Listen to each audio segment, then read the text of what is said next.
It's easy to lose track of where I am when I am wearing the Vision Pro, and it's thrilling. I am on a FaceTime call with a colleague in San Francisco. I see her in 3D in front of my face, part of a sweeping landscape of apps and images laid out in front of me like an iPad exploded into space. After our call, I hang up and with the headset still on, turn a dial to draw back the virtual landscape, revealing the reality outside the Vision Pro. Our video team all around me to capture the experience. Worlds within worlds within worlds. I have dreamed of the future in VR and AR headsets for years, Oculus, Magic Leap, HoloLens, and countless others. But living in the Vision Pro for the past week has been one of the most complex experiences of all. It's one of the hardest products I have ever had to evaluate. Parts of it are stunning, others don't feel entirely finished. It's unbelievably expensive, $3,500 and up, and only in the US for now, but also full of futuristic parts at every turn. Did I mention my eyes animate on the outside of the headset's glass for everyone to see, like half submerged, half virtual parts of myself? Apple's big bet on the immersive future is also a big step into a new phase of devices that intertwine with the software we already use on our phones, tablets, and computers. The Vision Pro runs on a new operating system, Vision OS, but it is still essentially an iOS computer inside a mixed reality VR headset, with the benefits and design challenges of each but elevated with a whole bunch of new features and ideas. The headset is the best wearable display I have ever put on, but at its price and with so few Vision OS apps at launch, the Vision Pro isn't a device I would recommend to any of my friends or family. If you are in the immersive industry and can afford one, then that's another story. But for anyone else, I would recommend you get a free demo at an Apple store, marvel at its features, and wait and see. That said, I can't stop thinking about it. Also, I reviewed most of this in the video. I am still inside. There is a lot of pressure on the new Apple Vision Pro, Apple's long-awaited entry into the world of computers you wear on your face. Apple claims that the Vision Pro, which starts at $3,499, is the beginning of something called spatial computing, which basically boils down to running apps all around you. And the company's ad for it do not hedge that pressure even a little. They show people wearing the Vision Pro all the time. At work, doing laundry, playing with their kids. The ambition is enormous to layer apps and information over the real world to augment reality.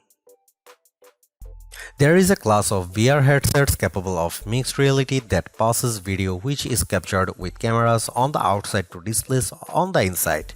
Meta's Quest Pro and Quest 3 have mixed reality functions, and so do the HTC Vive XR Lite and Virtuo's high-end PC VR headsets. Apple's Vision Pro is the most advanced blend of mixed reality in a standalone device that I have ever experienced. The Vision Pro is started with cameras and sensors, multiple cameras on the outside, a LiDAR sensor and true depth camera, infrared sensors and more cameras underneath, and extra eye tracking cameras and sensors on the inside.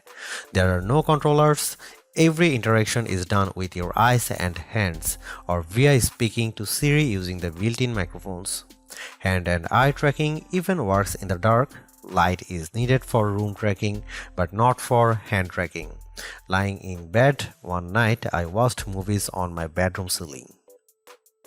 Although the Vision Pro has its own apps, it runs many iOS apps too. It's hooked into iCloud as well as Apple services like iTunes, Apple TV Plus, and Arcade. There's an M2 chip inside which equates to roughly the same processor in the 13-inch MacBook Air or the last iPad Pro models.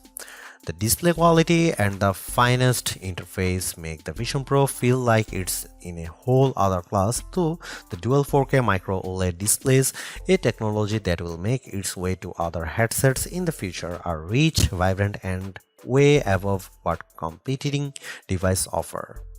Apple's hand and eye tracking is always on and often fantastic. Also, the Vision Pro requires no room setup at all. The depth mapping and spatial awareness happen invisibly, something I haven't seen before either. I had this weird moment watching Ready Player One in 3D in the Vision Pro. I got a little teary. I thought about dreams versus reality.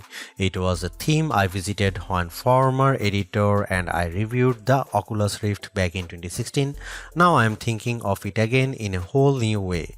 The Vision Pro comes with its own drawbacks and limits all over the place, but it's also at its best a stunning look at the future. Do I believe in the destination of this mixed reality future? Yeah, I have been writing about it 10 years. I can see it coming. The Apple Vision Pro is a moment where the ecosystems are staring to finally arrive. The hardware is hitting levels of audiovisual quality that are truly remarkable and input systems are being reinvented. It's an exciting time and the Vision Pro won't be the only product in the landscape. However, it will likely be the most influential since the Oculus Rift. That said, it's clearly not a device you need to get on board with now. The Mac debuted 40 years ago this month, a coincidence that Apple seems well aware of. The Mac was the birth of modern computing, but few people had the first Mac. Will the Vision Pro be the first step forward modern spatial computing in mixed reality as we know it from now on? Maybe what really makes the Vision Pro seem futuristic isn't the display on the apps, it's the input. Eyes and hands. Other headsets have eye tracking and hand tracking, but none have the combination working as smoothly, subtly, and intuitively as the Vision Pro. But it is not the final version. Haptics is a missing piece, being able to feel feedback like on a phone or watch or with game controllers. I want more precise controls in 3D space, something fully multifunctional.